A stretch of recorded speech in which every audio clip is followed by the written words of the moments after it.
സുഗതികളായ എല്ലാ സജ്ജനങ്ങൾക്കും എൻ്റെ വിനീത നമസ്കാരം. ഗോവിന്ദത്തിലേക്ക് എല്ലാവർക്കും സ്വാഗതം. ശുഭദിനം നേരുന്നു.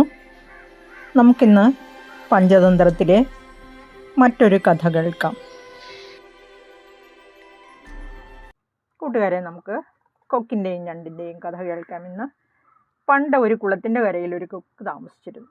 കുളത്തിലെ മീനുകളെ പിടിച്ചു നിന്നാണ് കൊക്ക് ജീവിച്ചിരുന്നത്. എന്നാൽ വയസ്സായതോടെ കൊക്കിന് പഴയതുപോലെ പറന്നും ചാടിയും നടന്നും മീൻ പിടിക്കാൻ കഴിയാതായി.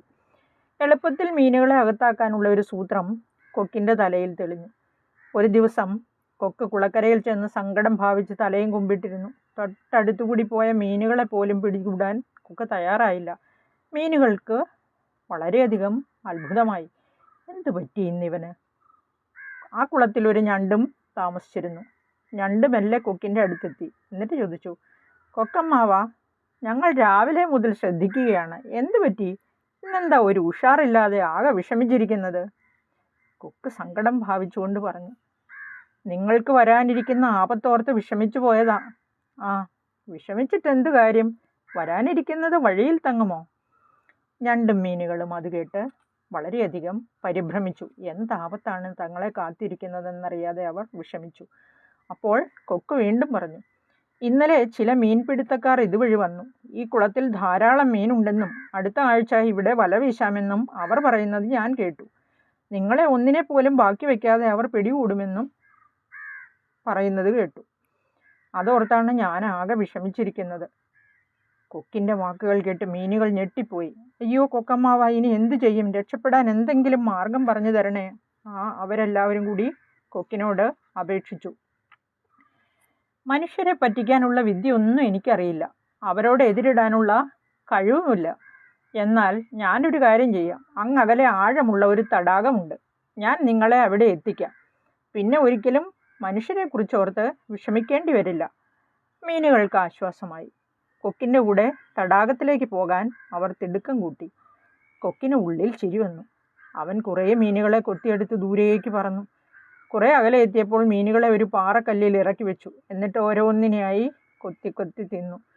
പിന്നീട് ഓരോ ദിവസവും കൊക്ക് ഇത് തന്നെ ആവർത്തിച്ചു. നാളുകൾ കടന്നുപോയി. മീനുകളെ തിന്ന് കൊക്ക് ഒന്നുകൂടി തടിച്ചു. അപ്പോഴാണ് ഒരു ദിവസം ഞണ്ട് കൊക്കിൻ്റെ മുന്നിലെത്തിയത്. കൊക്കമ്മാവ, എനിക്കും പേടിയായി തുടങ്ങി. ഇവിടെ നിന്നും എത്രയും വേഗം രക്ഷപ്പെട്ടാൽ കൊള്ളാമെന്നുണ്ട്. ദയവായി എന്നെയും അകലെയുള്ള ആ തടാകത്തിലേക്ക് കൊണ്ടുപോകാമോ? അവൻ ആലോചിച്ചു. ഏതായാലും നന്നായി. മീൻ തിന്ന് മടുത്തു. ഇനി കുറച്ച് ഞണ്ടിറച്ചി ഒന്ന് ടേസ്റ്റ് ചെയ്ത് നോക്കാം, അവൻ കരുതി.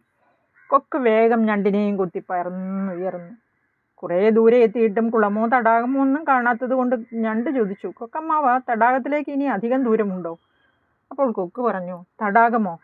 ഹഹ, മണ്ടൻ. ദാ ആ പാറക്കല്ല് കണ്ടോ? നിന്നെ അവിടെ ഇറക്കിയിട്ട് ഞാൻ കറുമുറ കൊത്തി തിന്നും. ഞണ്ട് ഇത് കേട്ട് ഞെട്ടിപ്പോയി. അവൻ ആ പാറക്കല്ലിലേക്ക് നോക്കി. അതിനടുത്ത് അതാ മീൻമുള്ളുകൾ കുന്നുകൂടിക്കിടക്കുന്നു. ഞണ്ടിന് കാര്യമെല്ലാം പെട്ടെന്ന് മനസ്സിലായി. ദുഷ്ടൻ കൊക്ക് പാവം മീനുകളെ മുഴുവനും ചതിക്കുകയായിരുന്നു. ഇതറിഞ്ഞപ്പോൾ ഞണ്ടിന് കോപം സഹിച്ചില്ല. കൊക്ക് പാറക്കല്ലിൽ താണിറങ്ങിയപ്പോൾ ഞണ്ട് സൂത്രത്തിൽ കൊക്കിൻ്റെ കഴുത്തിൽ കയറിപ്പറ്റി. എന്നിട്ട് കൂർത്ത കാലുകൾ കൊണ്ട് കൊക്കിൻ്റെ കഴുത്തിൽ ഇറുക്കി. അങ്ങനെ ആ ചതിയൻ്റെ കഥ കഴിയുകയും ചെയ്തു. കുറുക്കൻ ഇപ്രകാരം കഥ പറഞ്ഞു നിർത്തിയപ്പോൾ കാക്ക ചോദിച്ചു, ശരി, ഇനി പറയൂ, ആ കൃഷ്ണസർപ്പത്തെ എങ്ങനെ വകവരുത്തും? അതിന് മറുപടിയായി കുറുക്കൻ പറഞ്ഞു, അതിനൊരു പണിയുണ്ട്.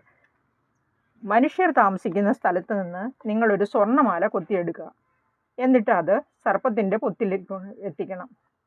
എന്നിട്ടത് സർപ്പത്തിൻ്റെ പൊത്തിൽ കൊണ്ടുവന്ന് വെക്കണം. പിന്നെ എന്ത് സംഭവിക്കുമെന്ന് കണ്ടോളൂ. കാക്കകൾക്ക് വളരെയധികം സന്തോഷമായി.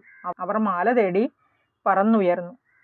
അധികം താമസിയാതെ പെൺകാക്ക ഒരു കുളിക്കടവിലെത്തി. അവിടെ നാടുവാഴിയുടെ പുത്രി തോഴിമാരോടൊപ്പം കുളിക്കുന്നുണ്ടായിരുന്നു. വിലയേറിയ സ്വർണ്ണാഭരണങ്ങൾ അഴിച്ച് അവർ കരയിൽ വെച്ചിരുന്നു. പെൺകാക്ക അക്കൂട്ടത്തിൽ നിന്നും വലിയൊരു സ്വർണ്ണമാല കൊത്തിയെടുത്തു. എന്നിട്ട് തിരികെ തൻ്റെ കൂടിയിരിക്കുന്ന ആൽമരത്തിലേക്ക് പെട്ടെന്ന് പറന്നുയർന്നു.